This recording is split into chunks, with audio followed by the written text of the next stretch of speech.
Hello, everyone. Thank you so much for joining us for our webinar, our first webinar of 2025, Starting Strong Language and Support Strategies for Newcomers and Multilingual Learners. Welcome as you come in. Let's start putting some energy in the chat. Please type a greeting in your language of preference and also place your name and the city and state you are from. Let's see who's in the room. We'll get started in 2 minutes, giving everyone time to go ahead and get settled.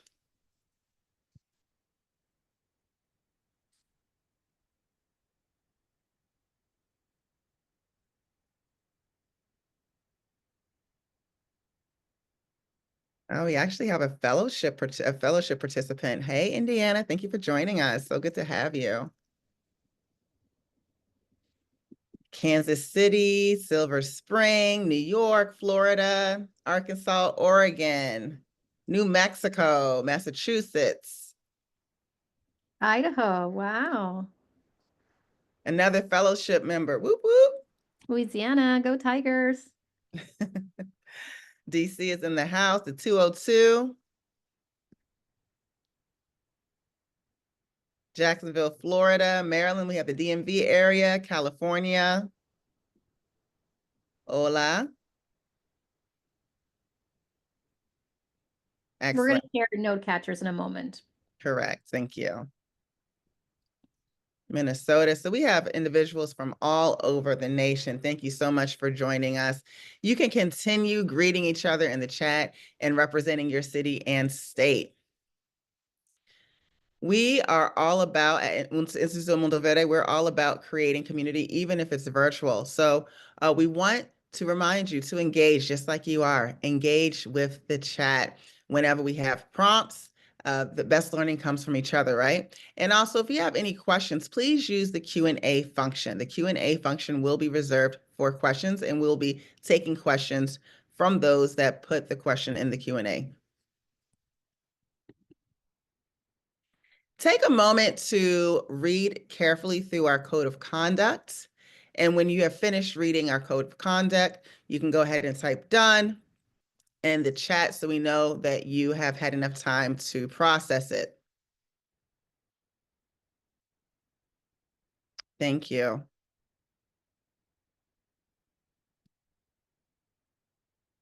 Excellent.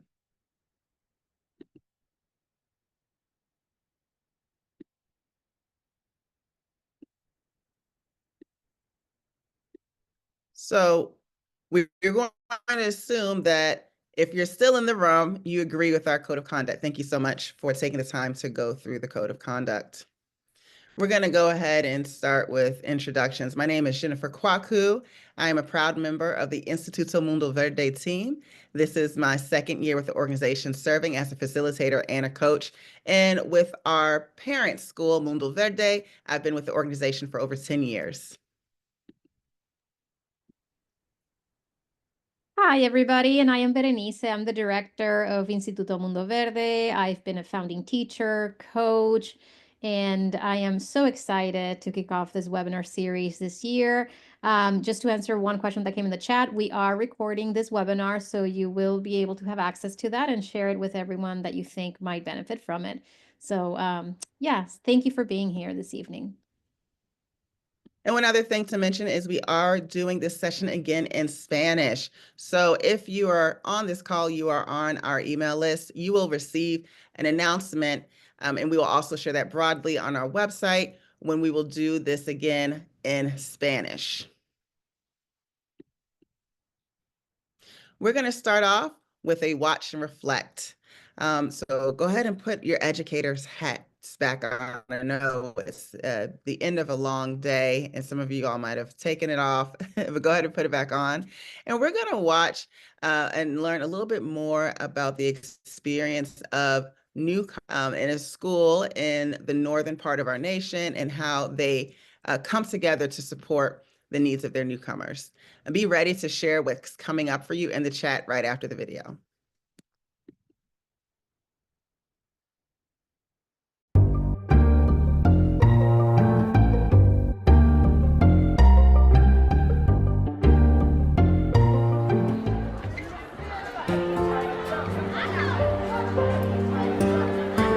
There are a lot of refugee and immigrant communities in the United States. Many of these youth are coming here after having experienced incredible adversity and trauma. The resettlement process is really extremely difficult, and for some of them, they go on to develop mental health problems that can really interfere with their ability to be part of their communities. If you have no provision for those children to express their sadness, they will express it in other ways. The children's ability to be successful as learners is at stake.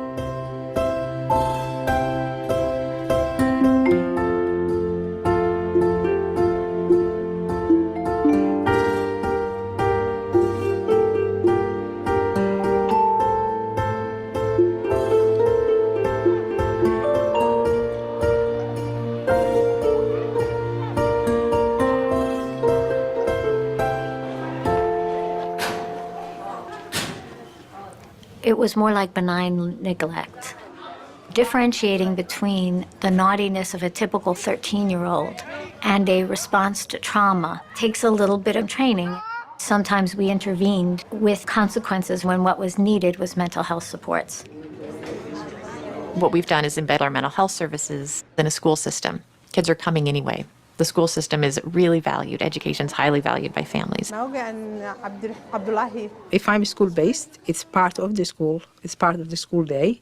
Parents feel this is something that's acceptable and okay. We work a lot with teachers and social workers for children who may be needing extra intervention. If a child has had a trauma history, we are very much available to the teachers.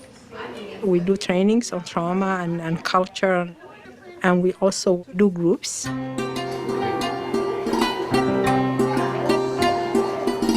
Within the school, we run groups for all the kids in the English language learners classroom.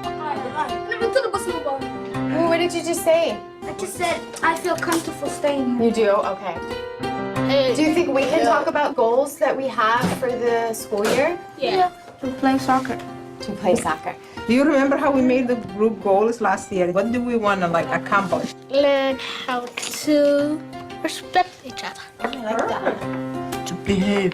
To behave. No, I want to be this color? If a child begins to show significant mental health needs, it's a very easy next step to go to the family and say, you know, we've been meeting with so-and-so in the group.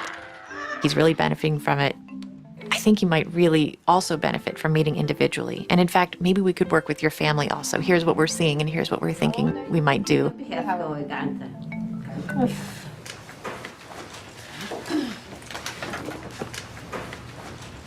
We were talking about talking to mom more.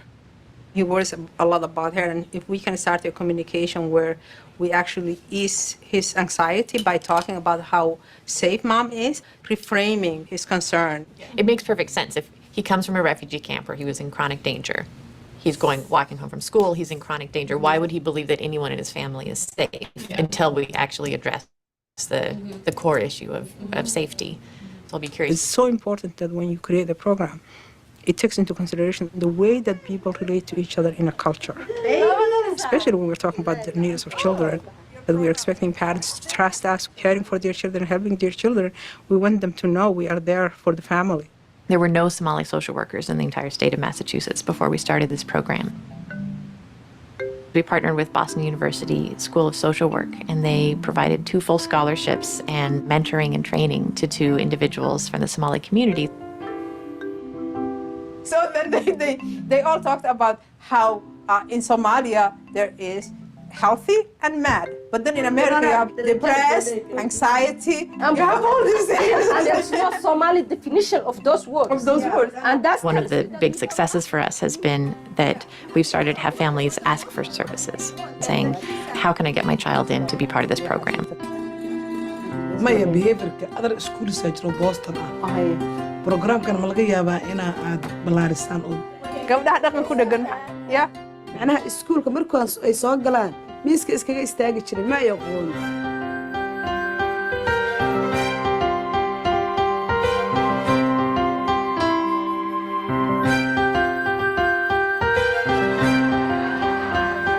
These kids are part of our communities, and kids in our communities do well.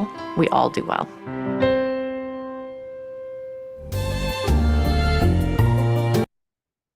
Thank you so much for your attention to the video. Berenice is going to go ahead and drop the link to the note catcher so you can start archiving your thoughts.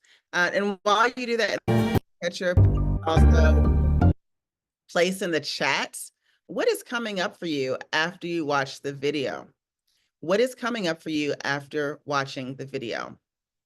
Take a moment to respond to that prompt.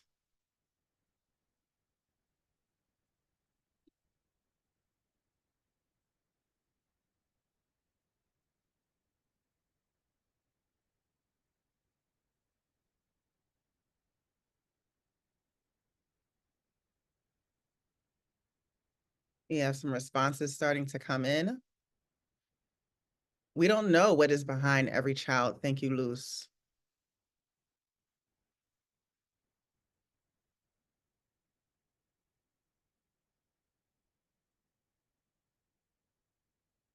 Noticing the focus on mental health.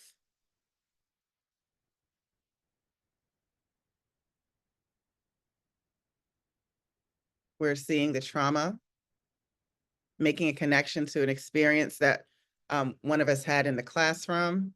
Appreciate the family involvement. Go ahead and continue to put those prompts in the chat. Wanted to apologize for any technical difficulties people are having with the note catcher. We're trying our best to diligently fix that so you all will have access. Make sure that there's a copy that's made so you can actually edit the document. Thank you. Yes, continue putting all that energy in the chat. Be more aware of the children's mental health and emotions. Thank you. Let's go ahead and take a look at the agenda.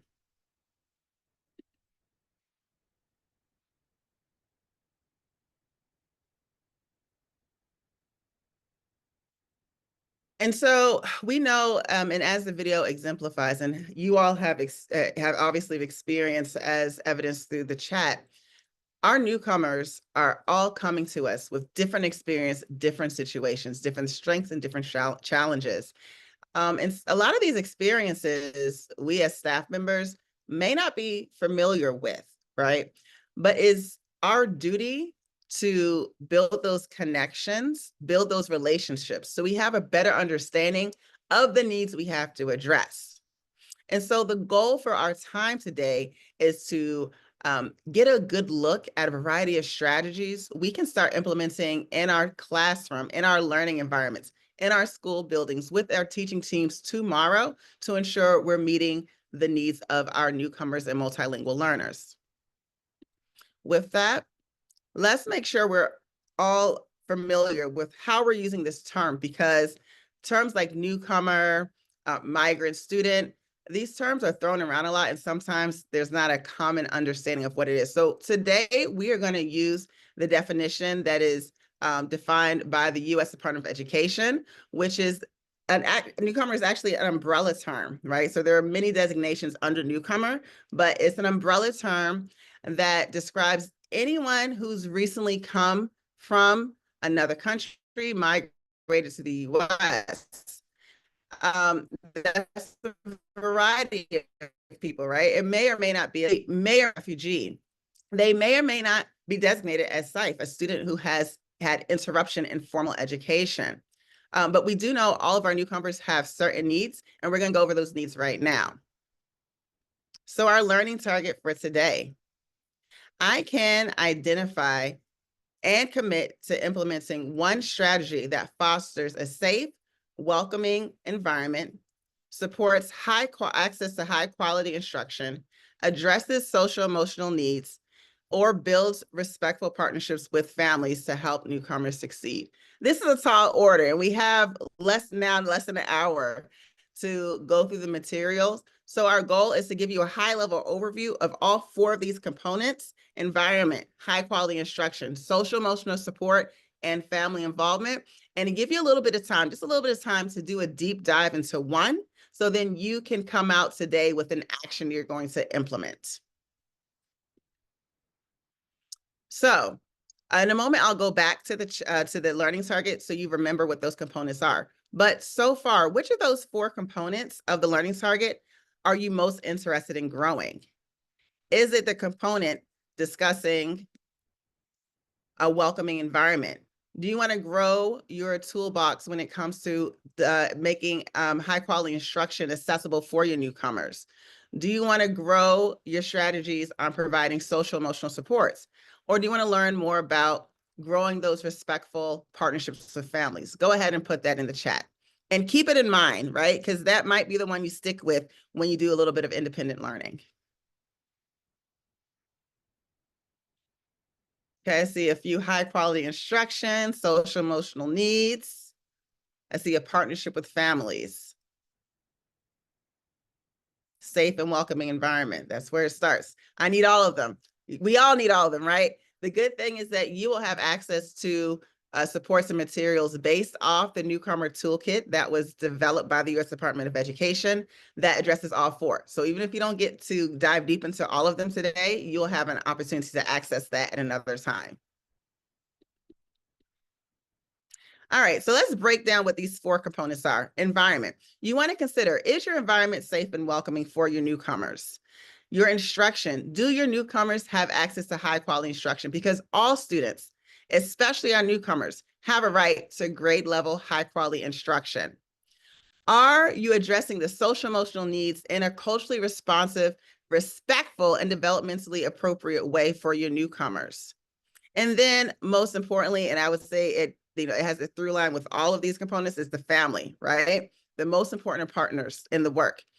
How are you establishing respectful partnerships with families in culturally appropriate ways? So again, high level overview of all four, and then you'll have a chance to really zoom in on one. First, we're going to start with environment. So you want to consider the climate of your classroom.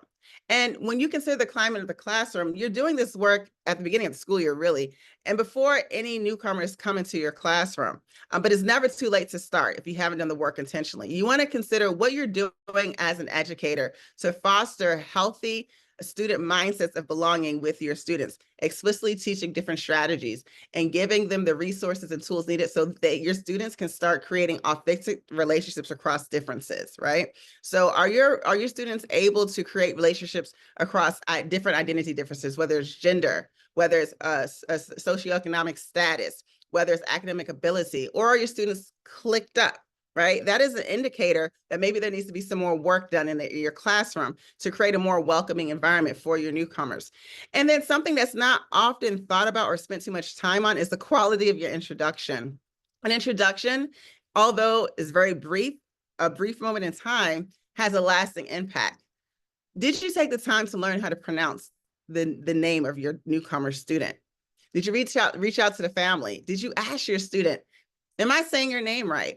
As someone who has a name that is difficult for most English-speaking people to say, Kwaku, I can relate 100%. I know how it feels to have someone just not take the time to try to say your name correctly, and how special and how seen I felt when someone asked me, how do I say your last name, right? Because I know it's not a name that's common. And so we want to make sure we are starting with just that.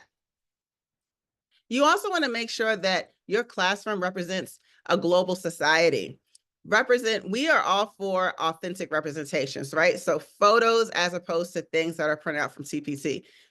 Nothing wrong with it, but the more authentic, the better. The more students can learn from it. Consider partnering with other staff members or even your families. How can you invite authentic artifacts in your classroom that represent the various cultures in your class and beyond? Check out your library. Are students' religious beliefs, traditions represented in the library? Can they see themselves on the covers of the books as these main protagonists in the text that we are sharing? And then what opportunities do students have to share their stories and their experiences? And then we know with newcomers, there's a variety of factors that may impact their readiness or willingness to share, right? And it ranges from cultural norms that could be different from ours, all the way to traumatic experiences they don't feel like talking about or they're not ready to talk about. So think about ways to provide safe opportunities, low stakes ways for them to practice so they can one day feel comfortable sharing and opening up with the class and teaching the class about their experience and their cultures through their experiences. And then for students who are new, really for any human being that's new to environment, predictability is everything. You create safe environment by having clear expectations and routines so our students know what's coming up. Don't let language be a barrier. Ensure those schedules are visual. It doesn't matter what this, those visual strategies do not just belong in the kinder classroom. They can be extended all the way up into high school. And consider having explicit student orientations. The teacher can definitely provide an orientation for the newcomer student, but how much more powerful would it be if you enabled another student to orient the newcomer student? So think about creative ways you can orient your students to the classroom. Now we're going to do a high-level overview of instruction. You want to ensure that your newcomers have access to high-quality instruction by, first of all, articulating and supporting high expectations. And that starts with the mindset that you hold about the potential of your newcomers.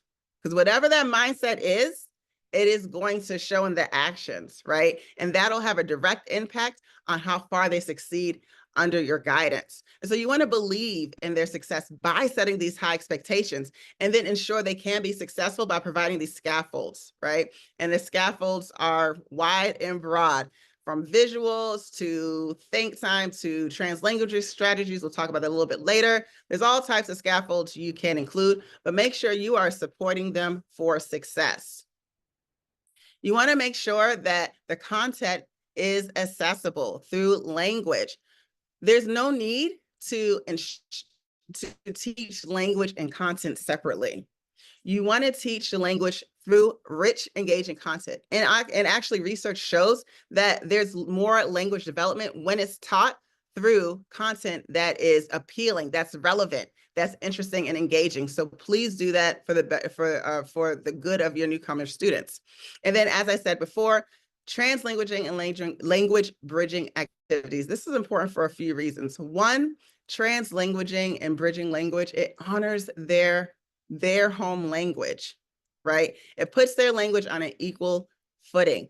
It allows them to access their knowledge in a language that's more comfortable. And then it supports them making connections and bridges to the target language, whether it's English or a different language you might be teaching in your classroom. And so you can do that in a variety of ways, having intentional translanguaging loops. Maybe you have your student brainstorm in their preferred language, right? But maybe you support them in creating a text in the target language. And then maybe you're very explicit about cognates. You have a word wall, they have a personal dictionary. There's a variety of ways you can do that, but honor the home language while supporting access to the target language. And then think carefully about your assessments. Now, if you're a classroom teacher, you do have some control over the classroom-based assessments, and some assessments, like the high-stakes assessments, you don't have as much control over. We don't love them, but we got to do them, right? But think about, with the assessments you do have control over, think about how you can differentiate assessment methods. And this is really true for all your students. Your language learners, your newcomers need to have multiple opportunities to show you what they know and multiple modes of how to show you, whether it's through a multimedia project, whether it's through a video, whether it's through a model for doing math or science. Think about different ways that they can show their content knowledge. And then think about, are you assessing, what's the purpose of your assessment? Are you assessing the language or the content? Because most of the time as teachers, we're really assessing the content. So be mindful about the feedback you give. Is it content-based or language-based? We have another webinar coming up later in March that dives deep on this one, assessment strategies for multilingual learners. And we know a lot of our newcomers are multilingual learners, so be sure to be on the lookout for that if that is something that interests you. And then consider the social emotional needs of your newcomers. You want to make sure that you are putting structures in place that are developmentally appropriate and are responsive to their specific needs, knowing that there are a variety of needs. Every child has a different need. One thing they all have in common, though, is they're transitioning to a new place, a place that's unfamiliar, a place that might be a different structure of learning that can be very different from what they're used to being in. So you want to help them normalize these hard feelings, these conflicting feelings, right? And that might involve teaching them the language that labels what they're feeling so they can express and they can get the help they need, so they can advocate for themselves. It also could include explicitly modeling and teaching coping and self-regulation strategies. This is where the trauma-informed practices come in, right? So a lot of us, within the last 5 to 6, 8 years, we started doing a deep dive into trauma-based practices. Lean on some of that learning and see what is relevant, culturally relevant for your newcomers, and partner up. You're not in this alone, right? Reach out to organizations, reach out to the student support team in your school, reach out to the counselors to support you with those strategies. You also want to support your class in ensuring that they are able to create and maintain positive peer relationships, right? Because that sense of belonging is super important for newcomers. We know when newcomers feel a high sense of belonging, the dropout rates decrease, the attendance rates go up. So we have tangible evidence for why we need to really zoom in on this one. We can do this through a variety of ways. Think about collaborative tasks and projects. Again, consider cultural norms. For some of our newcomers, they might not be used to working on a project in a small group that's led by students and not by a teacher. So think about the prerequisite skills you're going to have to help them build up for them to successfully participate in that type of learning setting. But it's a beautiful strategy to use, because not only does that support with positive peer relationships, it also gives low risk opportunities to practice language, right? The listening and the speaking skills, 2 of those components that are very important for language development if your newcomer is also a language learner. And you also want to consider buddy and mentoring programs. How can you pair other students to support each other intentionally? Whether it's maybe it's you have a student that was a newcomer a few years ago, so they understand, they can empathize with the experience, okay?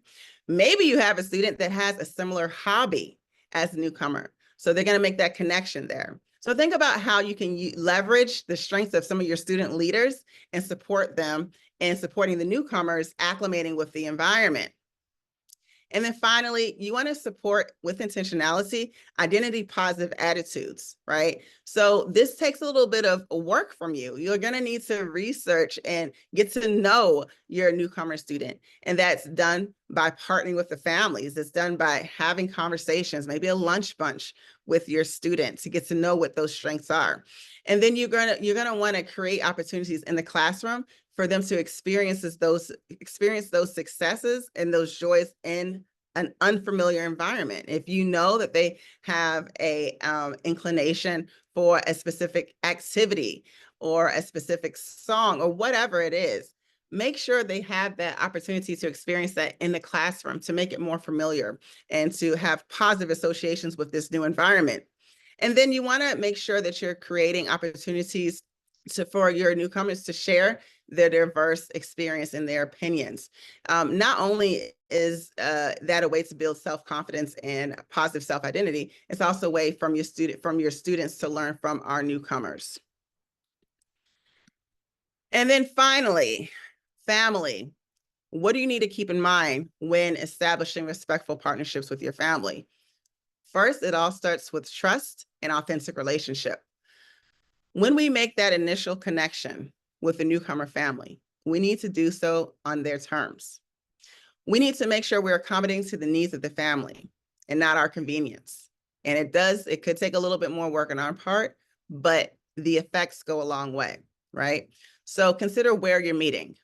Not all families are going to feel comfortable coming in the school building to have a meeting with you. There's a power dynamic there. Not all families may want you in their home. Not all families want to have a meeting. They're still busy transitioning.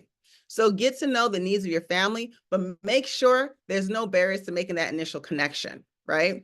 And then make sure you are aware and sensitive to their cultures. That means you're going to do a little bit of research into the different traditions, religions, the different norms. So even if it's unfamiliar to you, you can respect it, right? You don't have to understand it, but you can still respect. Establish clear communication. Just like with our students, our newcomer families thrive off of predictability.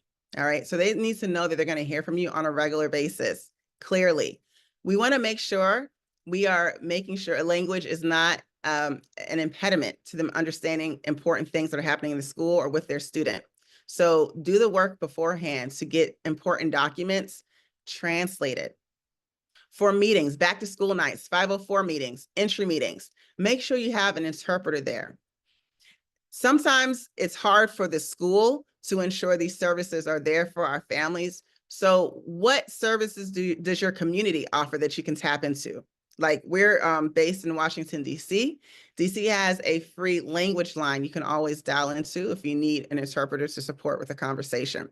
So get to know those free resources that are at your disposal as an educator.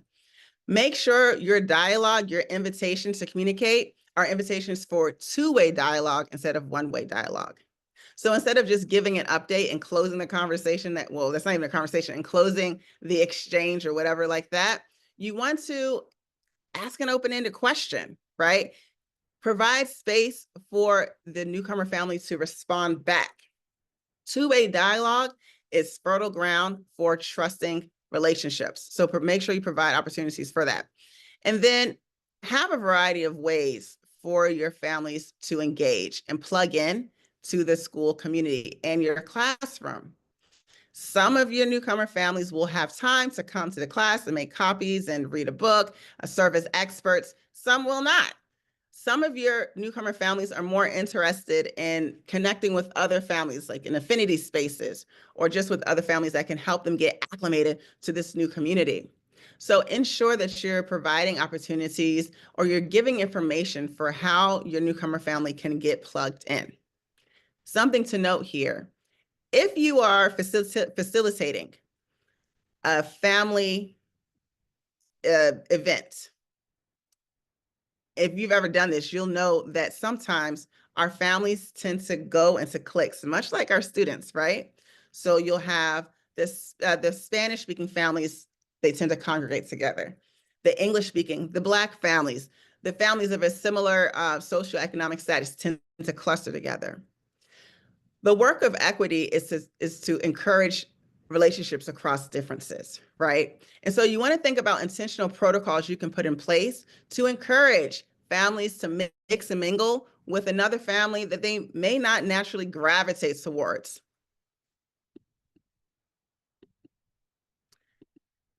And we do these things with intention, not just because it's the right thing to do and it makes us feel good. It's because research shows that it works. And so when you have intentional focus on environment, instruction, social emotional needs, as well as family partnership, increased scores on high stakes testing, as well as classroom-based assessments. You have increased high school graduations, lower dropout rates, attendance goes up. And something that not everyone considers is that this doesn't just benefit the newcomer and their family, it benefits everyone in the classroom. Research shows that because teachers are working that differentiation muscle a little bit more to address the needs of the newcomers, all of the students are benefiting from the increased ability for their teacher to differentiate, right? So everyone benefits when we tend to the need of our newcomers. All right, so that was enough of me talking. Now you have a few minutes, about 10 minutes to do a strategy deep dive. So go back and think about what you put in the chat as that component you really want to zoom in on, whether it's family, social emotional, high quality instruction, or I'm missing one, sorry. I'm covered up. Environment, thank you. I have a lot of stuff on my screen right now. Go ahead and think, is that after hearing that high level overview, do you want to stick with that component or you want to switch? That's totally fine. But select one of those 4 components and you're going to explore resources for that component. So I'm going to transition my screen so I can show you what that will look like.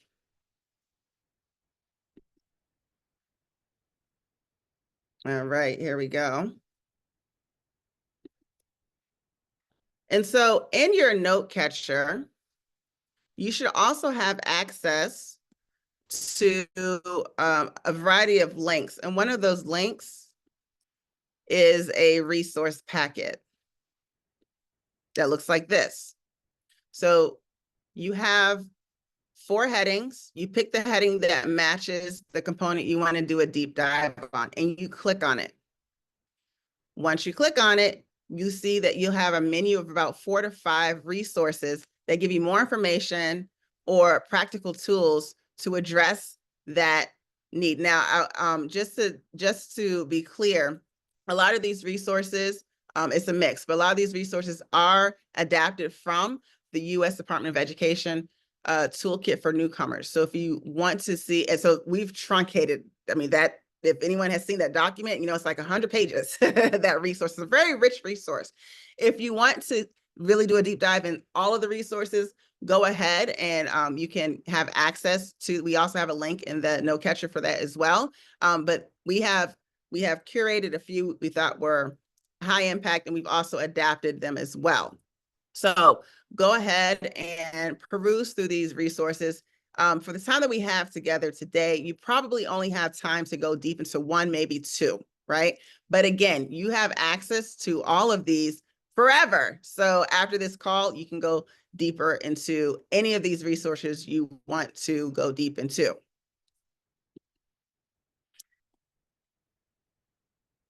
And then also, while I have this up, also want to make sure that you are taking notes in the note catcher, right? So I want to show you this. You could, some of you have already started your notes. You could have taken notes on what I said about the components in these 4 sections labeled by each component.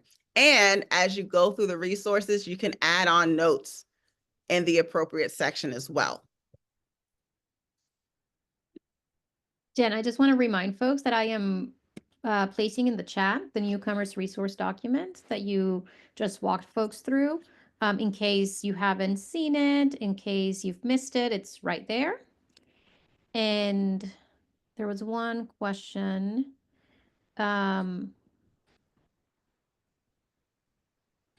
Oh, and please be sure to use the Q&A function if you have a question. So I'm noticing that some folks may be raising their hands. So instead of raising your hand, just go to the Q&A section in the bottom, right next to raise hand, and type your question there. Thank you so much. We have a lot of people on the call, and we definitely want to respect everyone's time. So as you're taking notes about the component that you're doing a deep dive in, we would really love for you to consider sharing out. So after we have our 10 minutes of deep dive time, we'll have time for a synthesis. We do this intentionally. Whenever you come to one of our offerings, you'll notice we like to weave in, we like to walk the walk, right? So these strategies, like the jigsaw that we're doing, is a strategy you can also do with your newcomers, right? So that's one reason we do it. But also we know that we are all in this work together, and sometimes we learn best, not just from the facilitator, but also other educators that are in the classroom. So we like to use that opportunity for you guys to share what you know about that specific component. So consider if you think you'd be willing and comfortable to share, and we'll turn on your mic when we go over the component that you choose. So at this time, you have 10 minutes. We'll come back at 7, we'll do 8 minutes. Yes, we'll come back at 7:46.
5 more minutes. 5 more minutes.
Welcome back, everybody. Welcome back. Put my teacher hat back on. All right. I hope this time gave you space to really zoom in on that one, or maybe if you had time to, component that you know you need to strengthen in order to better serve the newcomers in your classroom community. I know as educators, super, super busy, and we have the best intentions. That's why we came into the field. Sometimes it seems like we don't always have the time to pause and to like recalibrate and to plan. So we hope that this time served as that. So let's do our synthesis. Jen, can we check? Can everyone hear Jen? Can you guys hear me? I can hear you, but Okay, someone is great. saying you're in mute. Okay, you can hear us. Perfect. So we're going to do our synthesis, and we encourage participation. I mean, I can continue talking, but I think you guys rather hear from somebody else. We're going to cut this actually to like 45 seconds. So do a quick share of a strategy or more learning that you gained while you were zooming in on that one component. At this time, everyone's hands are down. The first component is, and I'm going to, there we go. The first component is environment. So please quickly raise your hand using the hand raise function if you'd like us to unmute you and you want to take 45 seconds to share what you've learned about that.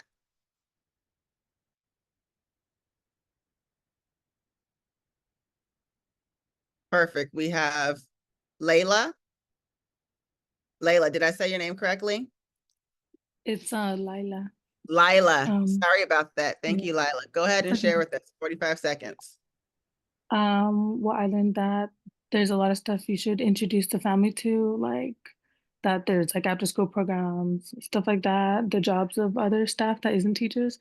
I learned that there's stuff about the classroom you should teach the students about how like if they're not used to tests or not used to lining up and stuff like that. And then also there's like a really good resource about like the different books that you can include inside of your classroom library. All right, I'm giving you a virtual round of applause. Thank you very much for being our first our first presenter, and thank you for modeling that as well. All right, so you all, as you're listening, you're taking notes. So maybe there's something that Lila said that is new learning for you when it comes to environment. Go ahead and take that note on the note catcher. Next is instruction. Who would like to share for instruction?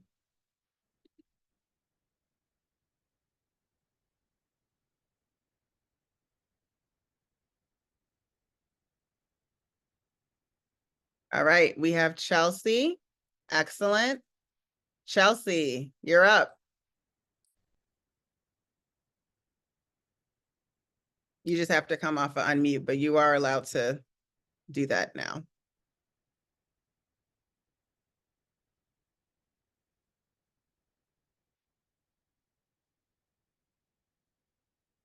There you go. I think we can hear you now. Go for it.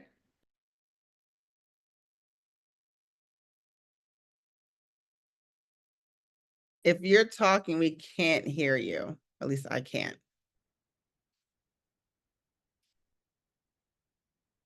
All right. Is there any, Chelsea, we're going to go ahead and move on to someone else. Is there anyone that would like to support with what they learned?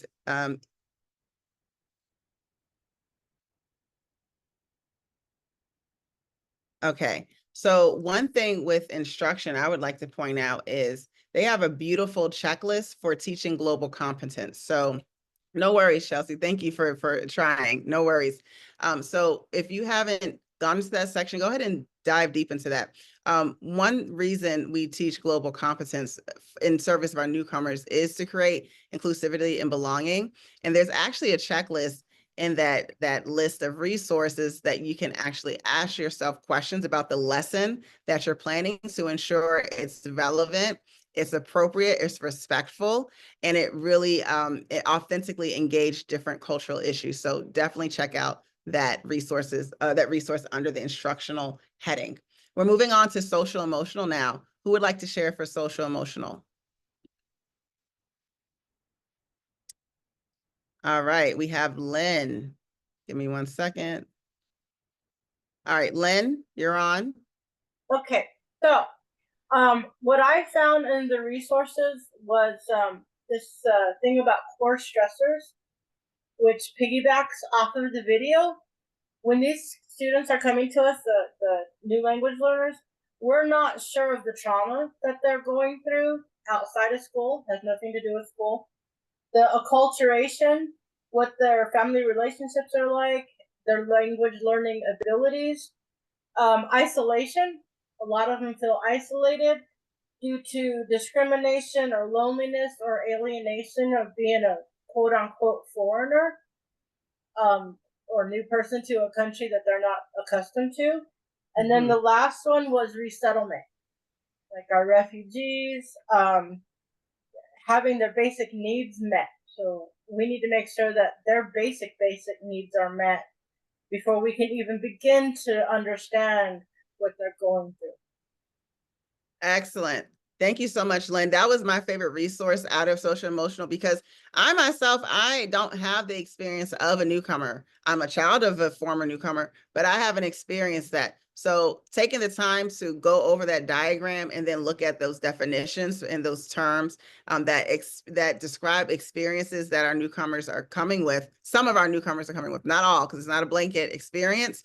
It really helps develop empathy. Thank you so much for pointing that out. Thank you. And then finally, families. Who would like to jump on the mic to talk a little bit more about families?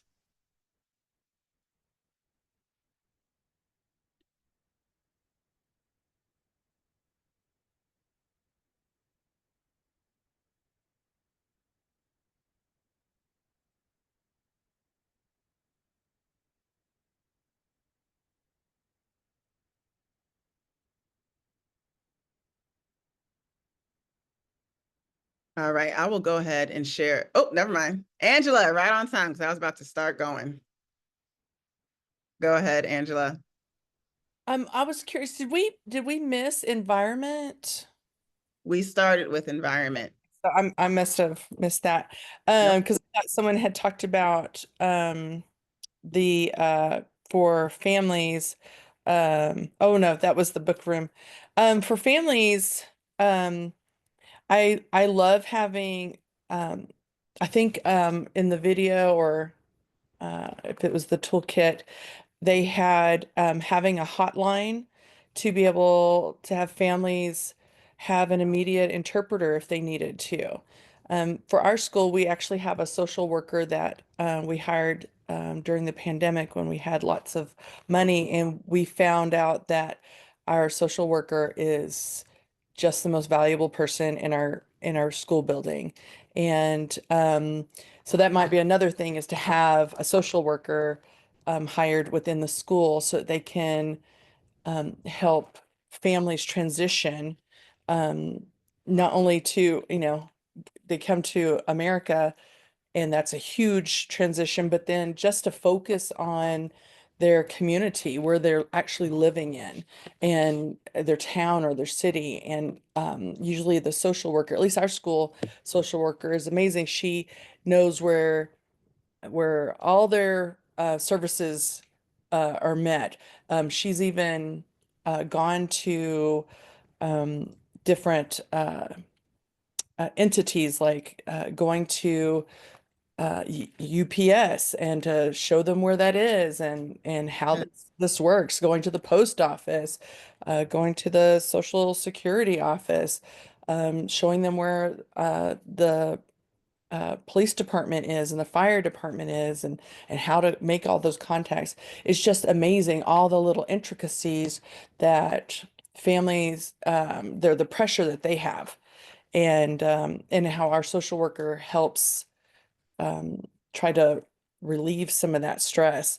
And because otherwise, which I've done in the past, I was the person or our school secretary, Yes. the person who did all that research. So Sure. I feel like that is the support of the unknowns for our For family. Thank you so much, Angela, for that. And that's a great example of how partnerships work in schools. The work to acclimating our newcomers, acclimating their families, should not just rely on rest on our shoulders. We have to rely on others in the school building and outside the school building. But oftentimes we are the bridge. We know who's in our classroom more so than anyone else in the school building. So we do have to be that bridge to some of those resources, like Angela was saying, the social worker. Thank you so much for sharing. And we've answered all of the Q&A that came up in the Q&A section. So thank you so much for using that. If you do have another question that comes up, please continue to use that section. And in our follow-up email, not only will we be sharing the recording, we'll be sharing answers to questions that we weren't able to address. So you can still use the Q&A session. Now is, for me, the most exciting part. It's one thing to sit in a training or professional development and get the learning. It's another thing to actually plan and then implement. So we're going to make a commitment before we leave this call today. In the next 2 minutes, you have 2 minutes to start filling out the bottom portion of your note catcher. If you don't finish, that's fine, but at least get started. You're more likely to finish at a later time if you get started. What are you going to commit to? What is your first steps to making that commitment? And then once you make that commitment, how are you going to sustain it over time? Go ahead and start filling out your commitment now.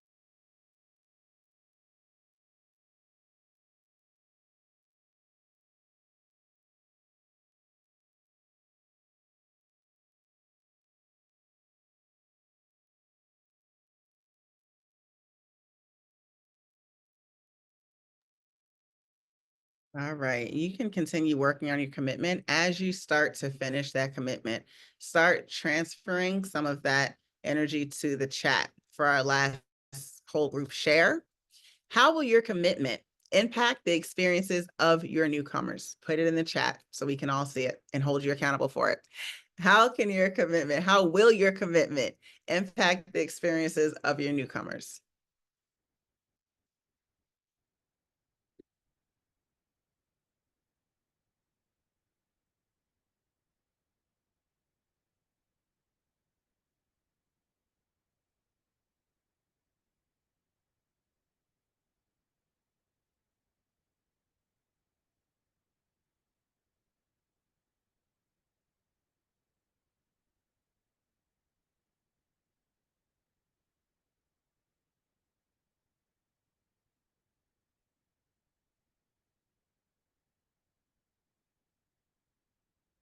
All right, thank you. Oh, it's going fast. I'm going to try to catch as much as I can. Newcomers will feel absence of belonging or absence of a lack of belonging. It will feel more welcoming, increase their sense of belonging, a lot of belonging. They won't feel as shy, going to help them feel value. Sense of community, help foster an environment where they feel safe, more inclusivity. Structures for all new families so they can foster relationships. Oh, upon enrollment, excellent. Empowering families. United, inclusive country. That needs to be our mantra going into this year and beyond. I love it. Thank you. Continue putting that energy in the chat. And so you all have access to this resource already in your note catcher. Your note catcher has links to all these resources, but I just want to highlight, as I said, the term newcomer is umbrella term. There are other terms that fall under newcomer, like asylum seeker and things like that. So just so you have more of a working knowledge of these terms that float around, we've given you easy access to a one-pager. So be sure to check that out. And Berenice has made it conveniently available for you in the chat. Now's the fun time. Thank you all for taking time out of your busy schedules to really invest in yourselves and invest in your learning to better support newcomers, which we know from now research, right, supports all of our learners. We want to reward you with the chance to win a really cool raffle. I want to give a shout out to one of the authors, Michelle Jurado. She is one of our facilitators for our fellowship. And it's all about cultivating your practice with translanguaging, a beautiful skill that helps make connections between the multiple languages that our newcomers come with and really honors, and not just our newcomers, all our multilingual learners, and honors the multilingual repertoire all of our students possess. And so I'm gonna go ahead and stop sharing so Berenice can let us know who won the prize.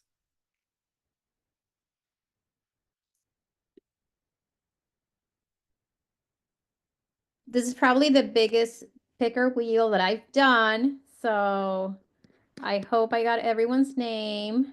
I checked twice. So we should be good to go. And I'm going to spin it.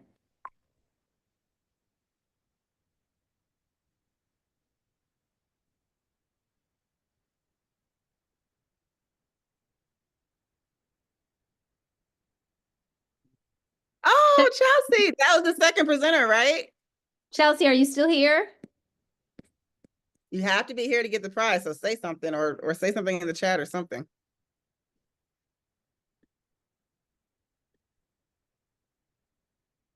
Come on, Chelsea. Chelsea. There she is. There she is. All right, so There Chelsea, you can DM me now, not for everybody, DM me now your address so I can send it to you. And if I don't get that, then I will reach out to you via email. All right, congratulations.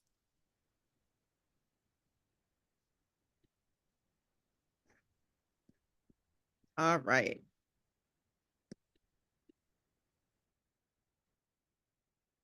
And finally, we have a lot of exciting things coming up. So be sure to continue to check our social media, our website, and your inbox for our first workshop on learning targets that also includes language targets as well, and more knowledge about that. Again, we're going to do this session again in Spanish, led by the wonderful Berenice. We're going to do that in a few weeks. So if you'd like to get the learning again in Spanish, or you have a colleague that's more comfortable speaking and receiving learning in Spanish, you can go ahead and pass that information along to them. We will email everyone about that. And if you're going to be if you are in the Atlanta, Georgia area, we will be representing HARD at NABE, the National Association for Bilingual Education, in February. So be sure to stop by our booth. And finally, we want to encourage you all to believe adelante. You all have chosen the field of education for a reason. You all have your individual purposes. One thing that we know that we have in common is that we have a knowledge that this is heart's work that we're doing. And working with newcomers is you get some of the most rewarding experiences ever as an educator. Because not only are you supporting them in learning content, you're supporting them in acclimating to an environment and that can really enrich, right, and just open up their bounds and their potentials. And so it's amazing to be able to see the progression of your newcomers as they come in your classroom, even if they might not fully blossom, or some of that work might not come into full realization in the year that you have them, right?